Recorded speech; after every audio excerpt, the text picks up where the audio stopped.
Hello दोस्तों, आज मैं आप लोगों को ग्राफ के बारे में बताऊंगा कि किसी भी दो वेरिएबल्स के बीच अगर ग्राफ खींच दिया गया हो तो उस ग्राफ को कैसे समझें। ग्राफिकल क्वेश्चन के लिए क्या अप्रोच होनी चाहिए, कैसे कम समय में ग्राफिकल क्वेश्चन को सॉल्व किया जाए। क्योंकि अब इस समय कंपटीशन इतना बढ़ गया है कि जो चैप्टर इजी हैं उन इजी चैप्टर को टीचर लोग इतना पढ़ा देते हैं, स्टूडेंट लोग भी इतना चार्ट डालते हैं कि उससे न्यूमेरिकल क्वेश्चन बनने के चांसेस कम हो जाते हैं। तो उससे कैसे क्वेश्चन बनते हैं, या तो ग्राफिकल क्वेश्चन बनते हैं या तो इंटीग्रेशन या डिफरेंशिएशन टाइप क्वेश्चन बनते हैं जो इजी चैप्टर होते हैं। जैसे कि आपका ये स्पीड वेलोसिटी डिस्प्लेसमेंट हो गया, वर्क फोर्स, इस तरीके के जो चैप्टर हैं उससे आपके ग्राफिकल क्वेश्चन बनने के चांसेस ज़्यादा होते हैं। इंटीग्रेशन और डिफरेंशिएशन टाइप क्वेश्चन बनने के चांसेस ज़्यादा होते हैं।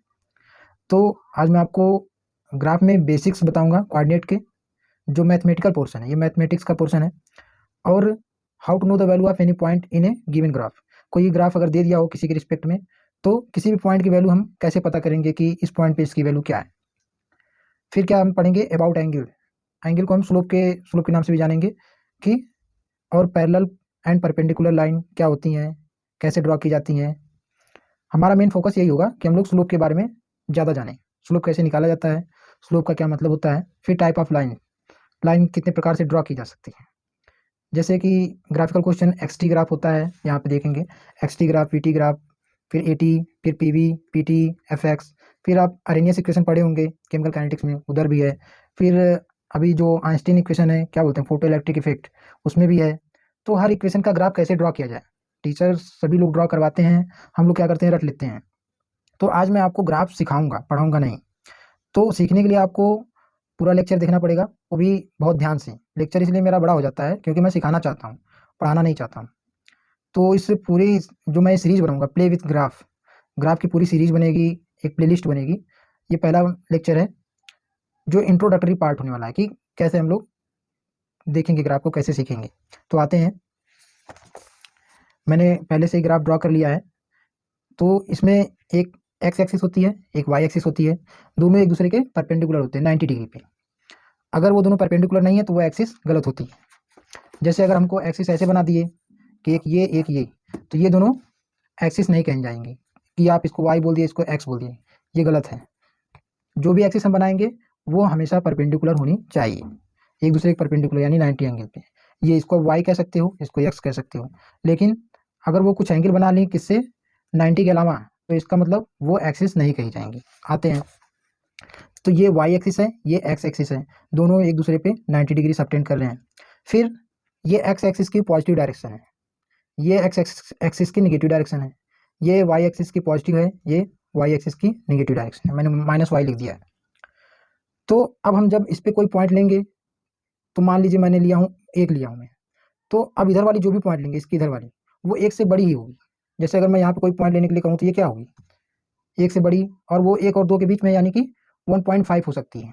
यानी कि इधर हम जितना बढ़ते जाएंगे उधर हमारी वैल्यू बढ़ती जाएगी, किसकी, एक्स एक्सिस की वैल्यू बढ़ती जाएगी। जितना ऊपर बढ़ते जाएंगे उतना ही हमारे वाई की वैल्यू बढ़ती जाएगी। तो ये बहुत ध्यान ध्यान में रखेंगे कि अगर हमारी कोई वैल्यू इधर आ रही है, कोई इधर आ रही है, तो ये वाली जो वैल्यू आएगी वो कम है, ये वाली वैल्यू ज़्यादा है। इधर जितना ही ज़्यादा मतलब बढ़ेंगे उतना ही हमारी वैल्यू ज़्यादा आएगी। क्योंकि अब मैंने कुछ पॉइंट जो है बनाए हैं इसमें, अब उस पॉइंट का हम लोग कोऑर्डिनेट जानेंगे कि कोऑर्डिनेट क्या है और कोऑर्डिनेट कैसे जानते हैं। तो उसको जानने से पहले मैं एक छोटी सी बात बताना चाहूँगा कि कोऑर्डिनेट कैसे जानेंगे। आपको यहाँ से इस पॉइंट को देखना है कि इस पॉइंट पे हम कैसे पहुँचेंगे। हमको चलना है एक्स एक्सिस पे और वाई एक्सिस पे, यानी कि चलना इस तरीके से है और इस तरीके से है। यानी आपको ऐसे ऐसे चलना है सीधी, और फिर या तो ऐसे ऐसे चलना है। लेकिन आपको ऐसे नहीं चलना है कि आप डायरेक्ट इस पॉइंट पे आना तो आप डायरेक्ट ऐसे आ गए, ऐसे ऐसे नहीं चलना है। आपको एक्स पे चलना है और वाई पे चलना है। तो पहला पॉइंट हम देखते हैं, मान लेते हैं हमारा पहला पॉइंट है। तो इस पॉइंट पे हम कैसे पहुँचेंगे, सबसे पहले हम एक्स पे चलेंगे, एक्स पे यहाँ से स्टार्ट करेंगे। जो स्टार्टिंग पॉइंट होता है उसको हम क्या बोलते हैं, ऑरिजिन। इसको क्या बोलेंगे, ORIGIN, ऑरिजिन। ऑरिजिन मतलब होता है मूल बिंदु। मतलब इसी के रेफरेंस में हम स्टार्ट करेंगे सब कुछ काम अपना, चलना स्टार्ट यहीं से करेंगे, या कोई भी कोऑर्डिनेट हम यहीं से इसी के रिस्पेक्ट में देखते हैं, ऑरिजिन से। इसका कोऑर्डिनेट क्या होता है, 0,0, ऑरिजिन का 0,0 का मतलब कि हमको अगर यहीं रहना है तो हमको एक्स पे कितना चलना पड़ेगा, कुछ नहीं, वाई पे भी कुछ नहीं। लेकिन इस पॉइंट पे आपको आना है तो आप देखते हैं यहाँ से स्टार्ट करेंगे, एक्स पे कितना चलना पड़ा, स्टार्ट करेंगे तो 3 मीटर या 3 किलोमीटर 3 अंक चलना पड़ा। अब वाई पे कितना चलना पड़ा, देखते हैं, यहाँ से ये डिस्टेंस चलना पड़ा, इतनी डिस्टेंस। तो ये वाली डिस्टेंस कितनी है, ये वाली डिस्टेंस आप, ये एक तरीके से हमारा जो एक्सिस है वो स्केल की तरह काम करते हैं कि आप इतनी डिस्टेंस चल चुके हैं, अब स्केल से, इस स्केल से मिलाओ कि देखो ये वाली हाइट कितनी है। तो देखो ये वाली हाइट कितनी है, ये वाली हाइट कितनी है, इसे खींच के देखोगे तो ये 1 पे आएगी। देखो ये, यानी कि एक्स पे हमको कितना चलना पड़ा 3, वाई पे कितना चलना पड़ा 1। ठीक, अब आते हैं इस पॉइंट पे। इस पॉइंट पे हम कैसे पहुंचेंगे, स्टार्ट कहाँ से करना है, 0,0 यानी ऑरिजिन से ही। किसी भी पॉइंट पे पहुंचने के लिए या किसी भी पॉइंट का कोऑर्डिनेट जानना है तो 0,0 से ही स्टार्ट करना पड़ेगा, क्योंकि यही हमारा रेफरेंस होता है। तो इस पॉइंट पे अगर पहुंचना है तो सबसे पहले हम क्या करेंगे, एक्स पे चलेंगे, चलते गए, जब उसकी सीध में आ जाएंगे तो रुक जाएंगे। चलो यहाँ तक आ गए। ये कौन सी डिस्टेंस है, 4, यानी एक्स पे 4, एक्स पे हम लोग 4 चले। फिर वाई पे कितना चलना पड़ेगा, ये एक तरीके से वाई ही एक्सिस है, ये वाई एक्सिस है, सीधी सीधी जो वर्टिकल लाइन है। देखो कितना चलना पड़ा, ये वाली लेंथ, ये वाली हाइट कितनी है पता नहीं है, तो हम इस स्केल से दिखेंगे कि देखो ये वाली हाइट, ये 3, यानी कि इस पे चलने के लिए हमको एक्स पे 4 चलना पड़ा और वाई पे 3 चलना पड़ा। तो कोऑर्डिनेट कैसे जानेंगे हम किसी पॉइंट का, वो मैं यहाँ लिखा हूँ, क्या है कि how to find the coordinate of any point. तो फर्स्ट वाला क्या है, first we will move at X axis, पहले हम एक्स एक्सिस पे मूव करेंगे, उसकी वैल्यू लिखेंगे, कोऑर्डिनेट में 2 वैल्यू लिखते हैं कामा लगा के, इधर कामा के पहले एक्स लिखते हैं, कामा के बाद वाई की वैल्यू लिखते हैं। एक्स पे कितना चले वो यहाँ लिखेंगे, फिर कामा लगाएंगे, फिर वाई पे कितना चले वो यहाँ लिखेंगे। ठीक, तो पहले हम क्या करेंगे, first we will move at X axis, फिर then move at Y axis to reach that point. उस पॉइंट पे पहुंचने के लिए हमको फिर वाई पे मूव करना है। फिर क्या लिखा हूँ, each point must have X and Y value. कोई भी पॉइंट हो उसके पास 2 वैल्यू होंगे, यानी एक कोऑर्डिनेट में 2 वैल्यू होती हैं, एक्स की और वाई की। अगर मैं कह दूं कि किसी पॉइंट का कोऑर्डिनेट बताओ तो आप कह देंगे 2 है, तो ये गलत है। क्यों, 2 आंसर भले ही सही हो, लेकिन आंसर क्यों गलत है, क्योंकि कोऑर्डिनेट में दो वैल्यू होनी चाहिए, एक एक्स की और एक वाई की, लेकिन आप क्या बता रहे हैं, केवल एक वैल्यू। तो आपको ये ध्यान रखना चाहिए कि अगर कोऑर्डिनेट है तो कोऑर्डिनेट के लिए 2 वैल्यू की जरूरत पड़ेगी, एक एक्स की एक वाई की, भले दोनों में से कोई एक वैल्यू 0 भी हो सकती है, लेकिन दोनों वैल्यू बतानी पड़ेगी या लिखनी पड़ेगी। तो हम आते हैं, देखते हैं कि कोऑर्डिनेट अब हम समझ गए। पहले क्या करना है, एक्स पे चलना है, उसको यहाँ पे लिख लेना है, फिर वाई पे देखेंगे कितना चलना है उस पॉइंट पे पहुंचने के लिए, तो उसको यहाँ लिख लेना है, तो वही उसका कोऑर्डिनेट हो जाएगा। ठीक है, तो अब हम देखेंगे यहाँ पे पहला पॉइंट लेते हैं, देखते हैं इस पॉइंट का कोऑर्डिनेट क्या होगा। तो यहाँ से स्टार्ट करेंगे 3, यानी एक्स पे पता चल गया कि 3 चलना पड़ा, तो इसका 3 हो गया, कामा लगा दिए। अभी वाई वाली वैल्यू लिखनी है, तो वाई पे कितना चलना पड़ा, ये वाली हाइट। अब ये वाली हाइट यहीं तुरंत नहीं पता चल पा रही है, इसको हम लोग क्या करेंगे, सीधा इसका मिलाएंगे। ये वाली हाइट कितनी है, ये वाली हाइट, तो देखेंगे कि ये वाली हाइट 1 है, तो ये 1, यानी कि इसका कोऑर्डिनेट क्या आ गया, 3,1। अब उसी तरह ये ऊपर वाली पॉइंट का कोऑर्डिनेट क्या है, तो एक्स पे पहले चलेंगे, 4 चल दिए, फिर कामा, फिर वाई वाली चीज़ लिखेंगे कि वाई पे कितना चलना पड़ा, यहीं से स्टार्ट करेंगे वाई पे, तो ये इतनी हाइट चले। इतनी हाइट डायरेक्ट हमको नहीं पता चल रही, लेकिन जब पेन से हम इसकी स्केलिंग करेंगे वाई एक्सिस पे तो पता चलेगा ये 3 है।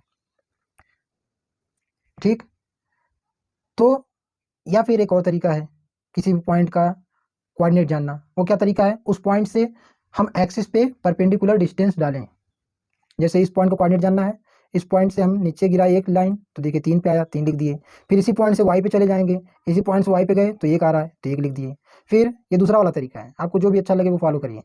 फिर इस पॉइंट का कोऑर्डिनेट जानना है, तो इस पे हम किस पे आएंगे, एक्स पे गिरे परपेंडिकुलर, तो देखिए कहाँ पे आ रहे हैं 4, यानी कि एक्स की वैल्यू 4। फिर यहीं से हम वाई पे जाएंगे सीधे, तो देखेंगे 3 मिल रही है, यानी कि वाई वाली वैल्यू 3। ठीक, तो जो ये वाला पॉइंट क्या होगा, किसके लिए है, ये वाला पॉइंट कभी यूज होगा जब हमारा कोई पॉइंट दे दिया गया हो, तो उसका कोऑर्डिनेट हमको पता करना हो क्या है, तो हम क्या करेंगे, उस पर हम परपेंडिकुलर डिस्टेंस डाल के देखेंगे। ठीक, जब कोई पॉइंट दे दिया गया हो, जैसे एक पॉइंट ये है मान लो, ठीक है, इसका कोऑर्डिनेट हमें बताना है, क्या होगा कोऑर्डिनेट, तो हम लोग क्या करेंगे, एक्स एक्सिस पे परपेंडिकुलर डालेंगे, यहाँ से एक परपेंडिकुलर डालें, तो देखेंगे यहाँ पे 1 लिखा है परपेंडिकुलर, यानी कि एक्स वाली वैल्यू 1 हो गई।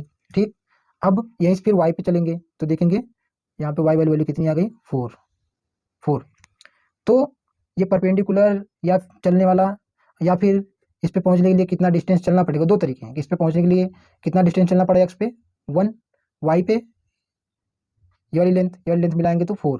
तो ऐसे कर सकते हैं पहला तरीका। दूसरा तरीका क्या है कि आप यहीं से परपेंडिकुलर यहाँ से डालें तो देखेंगे एक पे गिर रहा है, तो ये एक्स पे डाला गया तो एक्स की वैल्यू आ गई, यहाँ से वाई पे डाला गया तो वाई की वैल्यू आ गई 4। ठीक, लेकिन जो ये वाली पॉइंट है, ये अभी मैंने लिखा how to find the coordinate, ये वाला जो तीनों पॉइंट है, ये कब करेंगे यूज, ये यूज तब करेंगे, ज़्यादा इफेक्टिव तब होगा जब कोई पॉइंट हमको दे दिया, किसी पॉइंट का कोऑर्डिनेट दे दिया गया और पूछ दिया गया ये कहाँ पे लोकेट कर रहा है। जैसे हमको कोई पॉइंट दे दिया गया क्या कि 4,5, बताइए कहाँ पे लाई कर रहा होगा, यहाँ इसमें 4,5 कहाँ पे लाई कर रहा होगा। तो ये बताने के लिए हमको कौन सा रूल फॉलो करना पड़ेगा, ये वाला रूल। सबसे पहले first we will move at X axis, कितना एक्स पे चलेंगे 4 डिस्टेंस, क्योंकि वो बोल दिया 4,5 मतलब एक्स पे 4 चलना है, वाई पे 5। तो हम क्या करेंगे, एक्स पे 4 चलेंगे, वाई पे 5 चलेंगे, तो जो भी मिलेगा हमको वो हमारा पॉइंट हो जाएगा। तो एक्स पे हम यहाँ से स्टार्ट करेंगे 4, ये यहाँ रुके रहेंगे, फिर अभी 5 भी चलना है यहाँ से। 5 वाले डिस्टेंस कहाँ है, ये यहाँ देखो, ये 5 का सीधा यहीं आ रहा है। ठीक, यानी कि यही पॉइंट होगा 4,5। तो जो ये नियम मैंने रूल नीचे लिखा है वो कोई कोऑर्डिनेट दे दिया गया, फिर वो कोऑर्डिनेट दे के हमको बताना पड़े कि ये कोऑर्डिनेट, ये जो पॉइंट दिया है, किसी पॉइंट का कोऑर्डिनेट दिया है, ये पॉइंट कहाँ है, तो उसको बताने के लिए ये रूल फॉलो करेंगे। और कोई पॉइंट अगर कोऑर्डिनेट पता करना है कि इसका कोऑर्डिनेट क्या होगा, अगर किसी पॉइंट का कोऑर्डिनेट पता करना है कि क्या होगा, तो उसके लिए कौन सा रूल अप्लाई करेंगे, परपेंडिकुलर वाला ज़्यादा बेटर रहेगा। कि यहाँ से हम लोग क्या करेंगे, यहाँ से एक परपेंडिकुलर डालें, 1 पे आ गया, फिर यहाँ से एक परपेंडिकुलर डालें, 2 पे आ गया, तो इसका कोऑर्डिनेट क्या हो गया 1,2। दोनों तरीके हैं। एक तरीके, पहला किस तरीके से क्वेश्चन आएगा कि कोऑर्डिनेट दे दिया गया तो बताओ कहाँ पे स्थित होगा वो पॉइंट। दूसरा तरीका क्या है, पॉइंट स्थित है तो बताओ उसका कोऑर्डिनेट क्या होगा। दो तरीके से क्वेश्चन है। ठीक है, अब इसमें और भी पॉइंट्स हैं, उस पॉइंट्स को ध्यान देंगे हम। एक पॉइंट देखोगे, जैसे मान लेते हैं एक लड़का यहाँ खड़ा है, एक लड़का यहाँ खड़ा है और आप उससे बात कर रहे हैं कि हाँ तुम कहाँ हो, बताओ मैं तुमसे मिलने आ रहा हूँ। तो वो लड़का बता दिया कि ऐसा है कि मैं कहाँ हूँ, कैसे बता पाएगा, तो देखेगा कि यहाँ से स्टार्ट करेगा, ये कहाँ पे है परपेंडिकुलर, यहाँ पे 5, फिर यहाँ देखेगा 5, यानी ये 5,5 पे है। तो ये बोलेगा तुमसे कि मैं 5,5 या 5,5 कोऑर्डिनेट पे हूँ, वहाँ पे आओ। तुम क्या करोगे, यहाँ से स्टार्ट करोगे, 5 डिस्टेंस एक्स पे चलो, 5 डिस्टेंस वाई पे, उसके यहाँ पहुँच जाओगे। और इसका यूज साइंस में कहाँ होता है, साइंटिफिक जो, तो इसका यूज जो स्पेस वगैरह है, जो इसरो है, नासा है, जो स्पेस के बारे में रिसर्च करते हैं, वहाँ पे कोऑर्डिनेट का बहुत यूज होता है। तो अब आते हैं हम आगे कि मैंने और कुछ पॉइंट लिखी है। क्या पॉइंट है, length of axis is not fixed, जो एक्सिस की लेंथ है वो फिक्स नहीं होती, इट कैन बी शिफ्टेड। ठीक, ये जो लेंथ मैंने बनाई है इतनी बड़ी, एक्स एक्सिस, ये वाई एक्सिस, वो फिक्स नहीं है। चाहे तो मैं छोटा सा यहीं तक बनाया होता, या फिर और भी बड़ा बना सकता हूँ, 7, 8 यहाँ पे है, ये 9 हो जाता, यहाँ पे 10 हो जाता, यहाँ पे 11 हो जाता। तो ये फिक्स नहीं होती है कि इतना ही बड़ा बनाना है, जितना बड़ा आपका मन करे उतना बड़ा बनाइए। फिर क्या, distance of all points takes from the origin, सभी पॉइंट्स की डिस्टेंस हम कहाँ से मेजर करेंगे, ऑरिजिन से। जैसे इसकी डिस्टेंस ऑरिजिन से 4 एक्स एक्सिस पे और वाई एक्सिस पे 3 है। इस पॉइंट को हम देख के बता देंगे कि एक्स पे 4 चला होगा, वाई पे 3 चला होगा। अब इस पॉइंट का हम बताएं, इस पॉइंट, एक पॉइंट ये है, तो इस पॉइंट का बताओ कि कोऑर्डिनेट क्या होगा। तो सबसे पहले इस पॉइंट पे आने के लिए हमको क्या करना है, एक्स पे चलना है। तो एक्स पे यहाँ से स्टार्ट करेंगे, कितना चलना पड़ेगा, 7 हो गया। ठीक, वाई पे कितना चलना पड़ेगा यहाँ पे आने के लिए, तो वाई पे कोई भी डिस्टेंस नहीं चलनी पड़ेगी, हमको कुछ वाई पे नहीं चलना, इस पॉइंट पे हम पहुंच जाएंगे, केवल एक्स पे चलना पड़ेगा 7। तो वाई वाला 0, मैंने बोला था किसी पॉइंट को कोऑर्डिनेट लिखना, 2 वैल्यू लिखना बहुत जरूरी होता है, एक्स और वाई। वाई के लिए 0 है, फिर भी लिखना पड़ेगा। उसी तरीके से एक पॉइंट यहाँ है, देख रहे हो, उस पॉइंट का कोऑर्डिनेट क्या होगा, तो हमने यहाँ से स्टार्ट किया चलना, ये 4 है, ये 5 है, 4 और 5 के बीच में ये पॉइंट है, इसका मतलब कितना होगा 4.5, ये एक्स पे इतना चलना पड़ा। फिर इसी पॉइंट पे आ चुके हो तो अब वाई पे चलना ही नहीं पड़ेगा, यानी कि इसका कोऑर्डिनेट क्या होगा 0। ठीक, तो एक्स एक्सिस पे कोई भी पॉइंट हो, ये एक्स एक्सिस है पूरा, एक्स एक्सिस पे कोई भी पॉइंट लो, यहाँ ले लो, यहाँ ले लो, यहाँ ले लो, यहाँ ले लो, उस पर जो वाई वाली वैल्यू है वो 0 ही आएगी, क्योंकि एक्स पे पहुंचने के लिए हमको वाई पे कुछ नहीं चलना पड़ेगा। देखो यहाँ पॉइंट पे पहुंचना है तो एक्स पे जो भी डिस्टेंस चलनी पड़ेगी चलेंगे एक्स, लेकिन वाई पे तो 0 ही रहेगी। ठीक, तो इतनी बात समझ में आ गई होगी कि कोऑर्डिनेट कैसे पता करते हैं। कोई भी पॉइंट दे दिया गया हो, वहाँ से परपेंडिकुलर डालें एक्स पे तो एक्स की वैल्यू पता चल जाएगी, वाई पे डालेंगे तो वाई की वैल्यू पता चल जाएगी। अगर कोई पॉइंट एक्स एक्सिस पे ही स्थित है तो उसका एक्स की वैल्यू होगी, वाई की वैल्यू जीरो होगी। एक्स की कुछ ना कुछ वैल्यू तो होगी, लेकिन वाई की वैल्यू जीरो होगी। उसी तरीके से अगर कोई पॉइंट वाई एक्सिस पे है, जैसे एक पॉइंट ये है, तो बताओ इसका कोऑर्डिनेट क्या होगा। तो कोऑर्डिनेट कैसे पता करते हैं, इस पे पहुंचना, यानी कहाँ से, जीरो से। तो इस पे पहुंचना, सबसे पहले हम एक्स पे चलेंगे, तो एक्स पे चलने की जरूरत नहीं हुई, तो इसलिए एक्स की वैल्यू जीरो।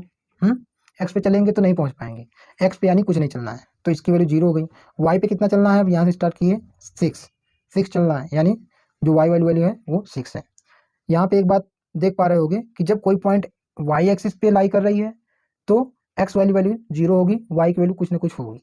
लेकिन जब कोई पॉइंट एक्स एक्सिस पे लाई कर रही है तो उसमें वाई की वैल्यू जीरो होगी, एक्स की वैल्यू कुछ ना कुछ होगी। ठीक, कैसे हम लोग माइंड सेट करेंगे कि एक्स पे अगर कोई पॉइंट है तो एक्स पे ही चलना पड़ेगा उस पर पहुंचने के लिए। अगर कोई पॉइंट वाई पे है तो वाई पे ही केवल चलना पड़ेगा उस पॉइंट पे पहुंचने के लिए, एक्स पे कुछ नहीं चलना पड़ेगा, तो एक्स की वैल्यू जीरो होती है। ठीक, अब आते हैं आगे। इसमें बताना है कि किस पॉइंट के लिए एक्स और वाई की वैल्यू ज़्यादा है। जैसे मैं पूछूंगा कि इसमें से कौन ऐसा पॉइंट है जिसकी एक्स की वैल्यू सबसे ज़्यादा है, कौन ऐसा पॉइंट है जिसके लिए एक्स की वैल्यू सबसे ज़्यादा है, तो यानी कि एक्स पे ज़्यादा चलना पड़ा होगा उस पे पहुंचने के लिए। तो एक्स पे सबसे ज़्यादा किस किस पॉइंट के लिए चलना पड़ा होगा, इस पॉइंट के लिए। देखो इस पॉइंट की एक्स की वैल्यू सबसे ज़्यादा है, क्यों, क्योंकि इस पॉइंट के लिए देखो एक्स की वैल्यू ये है, ठीक, ये एक्स की वैल्यू है, और इस पॉइंट के लिए ये एक्स की वैल्यू है। मैं पीछे बता ही दिया था कि अगर हम जितना इधर बढ़ेंगे उतनी हमारी एक्स की वैल्यू बढ़ती जाएगी। तो यहाँ पे अगर कुछ कुछ भी वैल्यू होगी तो ये वाली वैल्यू तो इस वैल्यू से ज़्यादा ही है। यहाँ पे अगर 5 है तो ये वाली तो 5 से ज़्यादा ही होगी। इसका मतलब कि इस पॉइंट के लिए एक्स की वैल्यू 5 है या कम है, लेकिन इस पॉइंट के लिए एक्स की वैल्यू 5 से या 5 से तो ज़्यादा ही होगी। अब आते हैं कि y की वैल्यू किस पॉइंट के लिए सबसे ज़्यादा है। y की वैल्यू देखो, इस पॉइंट के लिए y की वैल्यू कितनी है, परपेंडिकुलर डालो तो ये वाली डिस्टेंस कितनी होगी, ये वाली डिस्टेंस तो बहुत कम ही है। फिर इस पॉइंट के लिए आओ, परपेंडिकुलर डालो y पे, तो ये वाली कितनी हाइट है, इतनी है। तो इस तरह देखेंगे तो सबसे देखेंगे कि y की वैल्यू इस पॉइंट के लिए सबसे ज़्यादा है, इस पॉइंट के लिए देखो, इस पॉइंट के लिए सबसे ज़्यादा है y की वैल्यू। लेकिन x की वैल्यू इस पॉइंट के लिए कितनी है, देखते हैं, यहीं से परपेंडिकुलर डालो, क्योंकि x की भी वैल्यू चाहिए। कोई भी पॉइंट है उसको कोऑर्डिनेट जानने के लिए हमको दोनों वैल्यू चाहिए, x की भी y की भी। तो y की वैल्यू ये हो गई सबसे ज़्यादा, x की कितनी वैल्यू है, ये है। यहाँ पे कोई कुछ लिखा होगा, लेकिन 5 है अगर ये, तो ये 5 से कम है। ठीक, तो हम किसी भी पॉइंट की वैल्यू जान सकते हैं, और बुक में या क्वेश्चन बहुत अच्छी तरीके से दिया होता है हर पॉइंट के सीधे में कि कहाँ पे क्या वैल्यू है। ठीक है, देखो अगर कुछ मैं सिखाना चाहूँगा तो लेक्चर बड़ा हो जाएगा। मैं कोशिश करता हूँ कि लेक्चर छोटा बने, लेकिन बड़ा हो जाता है, क्योंकि मैं पढ़ाना नहीं चाहता हूँ, सिखाना चाहता हूँ। अब आते हैं इस पॉइंट पे कि यहाँ पे 4 लाइनें हैं, ये एक लाइन ये है, एक लाइन ये है, ये दोनों लाइन एक दूसरे को कट कर रही हैं, कहाँ पे, यहाँ पे। ठीक, ये पहला पॉइंट है। ठीक है, फिर यहाँ पे भी 2 लाइन है, ये दोनों लाइन एक दूसरे को यहाँ पे कट कर रही हैं। तो जो कट वाला पॉइंट है, कटेड पॉइंट या इंटरसेक्शन पॉइंट, इसको इंटरसेक्शन पॉइंट बोलते हैं। तो जो इंटरसेक्शन पॉइंट है ये यानी कि ये इस इंटरसेक्शन पॉइंट का कोऑर्डिनेट क्या होगा।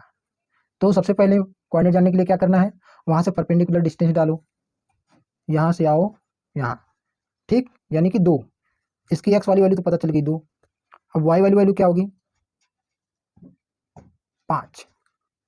सीधे चलना परपेंडिकुलर एकदम, यहाँ से ये 5, तो किस पे गए हो, वाई पे गए हो, ये वाई है तो वाई वैल्यू पता चल गई, एक्स पे आए तो एक्स की वैल्यू पता चल गई। तो इसका कोऑर्डिनेट क्या हो गया, 2,5। ठीक, अगर इसी पॉइंट को मैं एक्स और वाई से दिखाता तो क्या बोलता, इसका एक्स है इसका वाई है, कॉमा लगा के। फिर एक और पॉइंट है, इस पॉइंट का कोऑर्डिनेट की वैल्यू क्या होगी, देखो यहाँ से परपेंडिकुलर डाले 4, फिर यहाँ से परपेंडिकुलर गए 1, वाई वैल्यू 1 मिल गई। अगर इसको भी मुझे एक्स वाई के टर्म में दिखाना होता तो कैसे दिखाते, एक्स कमा वाई, ऐसे दिखाता। तो तुम अभी तो यहाँ देख के समझ जा रहे हो कि न्यूमेरिकल में है, न्यूमेरिक है, 2,5 4,1, तो समझ गए कि दोनों पॉइंट अलग अलग हैं। लेकिन जब हम लोग इसमें आते हैं, इसमें अननोन टर्म में, तो देखेंगे कि इसका भी कोऑर्डिनेट एक्स कमा वाई, इसका भी कोऑर्डिनेट एक्स कमा वाई, दोनों तो एक ही तरीके से लग रहे हैं। तो हम लोग इसमें डिफरेंस क्रिएट करने के लिए क्या करेंगे, इसको ले लेंगे x1, इसको ले लेंगे y1, इसको ले लेंगे, ये दूसरा पॉइंट है तो इसकी x2, ये y2। हर पॉइंट में एक्स वाई की वैल्यू होगी, ऐसा मत करना कि x1 x2 ले लेना, x1 ले लिया अब y वाली लेना है तो y1, यहाँ पे x2 अब y2। ठीक, अगर मैं यहाँ पे पूछ दूँ कि एक्स वाई के बीच में रिलेशन क्या है, अभी इसको क्या करें, इस पार्ट को नेगलेक्ट करो, इस पार्ट को नेगलेक्ट करो। यहाँ पे देख के बताओ कि किस पॉइंट के लिए एक्स की वैल्यू ज़्यादा है, इस पॉइंट में एक्स की वैल्यू ज़्यादा है कि इस पॉइंट में एक्स की वैल्यू ज़्यादा है। तो एक्स की वैल्यू कौन सी होती है, जो इधर वाली है, यहाँ 2 है, यहाँ पे 4 है, यानी कि इस पॉइंट में एक्स की वैल्यू ज़्यादा है। इस पॉइंट में अब आते हैं वाई की वैल्यू देखते हैं, तो इस पॉइंट में वाई की वैल्यू 5 है, इस पॉइंट में वाई की वैल्यू 1 है, यानी कि वाई की वैल्यू इस पॉइंट में ज़्यादा है। ठीक है, अब इस केस में आते हैं कि जब x1 y1 x2 y2 का केस हो, तब कैसे पता करेंगे कौन ज़्यादा है कौन कम है। अगर यहीं पे मैं ये क्वेश्चन दे दिया होता कि find the relation between x1 and x2 and y1 y2, ठीक, तो x1 x2 के बीच में इसका x1 हो गया, इसका x2 हो गया, तो x1 x2 के बीच में क्या रिलेशन मिलती, x1 ये 1 वाला है, तो x1 का 2 वैल्यू है, ये दूसरा पॉइंट है, तो x2 की वैल्यू कितनी है 4, यानी कि x2 ज़्यादा है, तो x2 ज़्यादा है। अब y1 y2 देखते हैं, y1 y2 किधर लगेगा ग्रेटर और इक्वल, तो इसमें y की वैल्यू क्या है 5 है, इसके लिए y की वैल्यू क्या है 1 है, तो इसके लिए y की वैल्यू कम है। ये कौन सा पॉइंट है 2, दूसरा पॉइंट है, यानी y2, तो इसके लिए कम है। ठीक, ये रिलेशन बन जाता। ठीक, अब आते हैं आगे कि ग्राफ किसी के बीच में हम खींच सकते हैं, ग्राफ किसी भी दो वेरिएबल्स के बीच में हम खींच सकते हैं, ड्रॉ कर सकते हैं।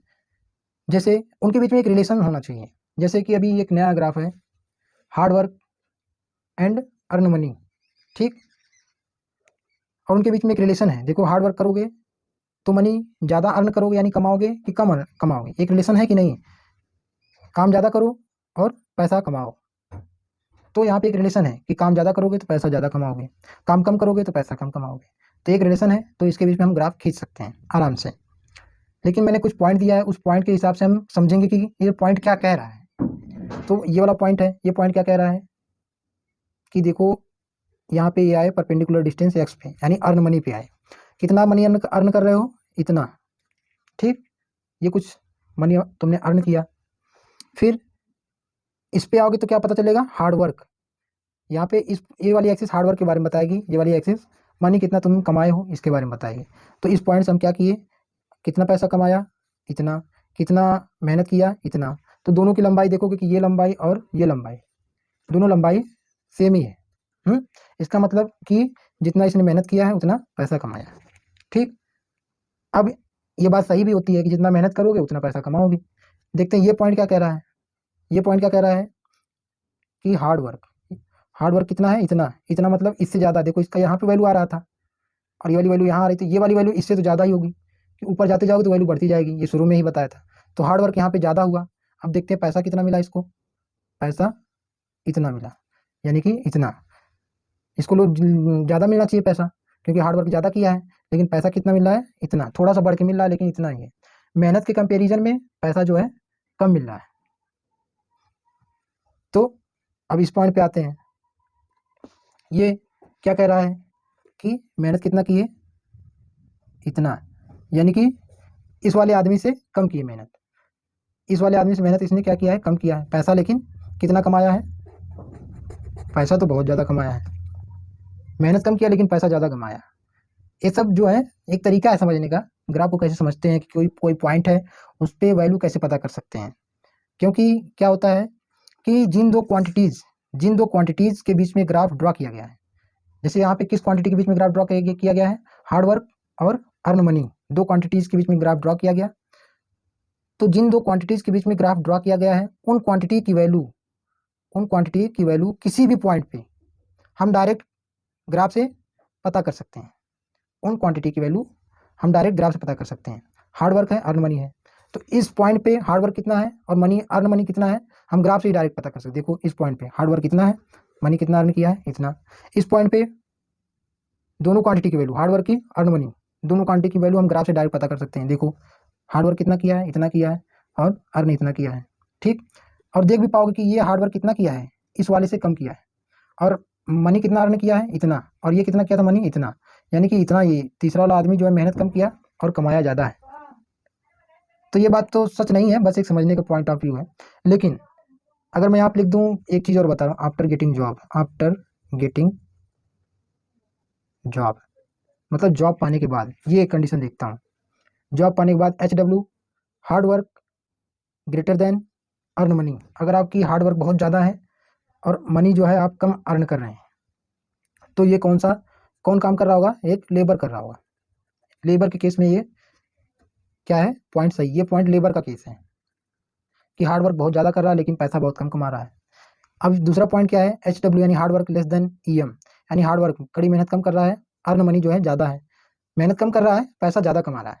तो कौन है, मेहनत देखो ये कम कर रहा है, ये इसका मेहनत करने वाला पॉइंट ये है, सबसे कम बीच वाला पॉइंट है, इससे कम कर रहा है मेहनत, और इसने मनी कितना अर्न किया है, सबसे ज़्यादा।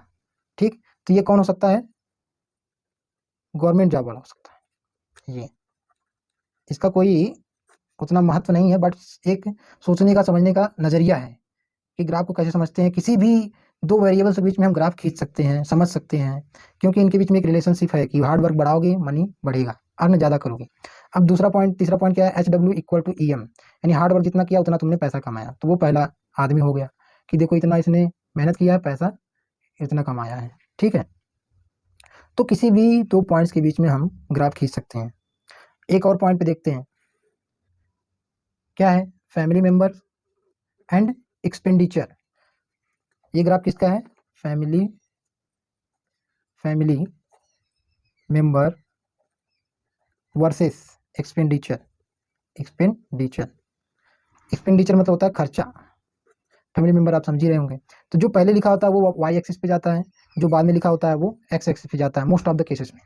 ठीक है, अगर बोल दिया कि वाई वर्सेस एक्स खींचो, यानी वाई एक्सिस पे, hard work versus earn money, यानी कि हार्ड वर्क वाई पे जाएगा।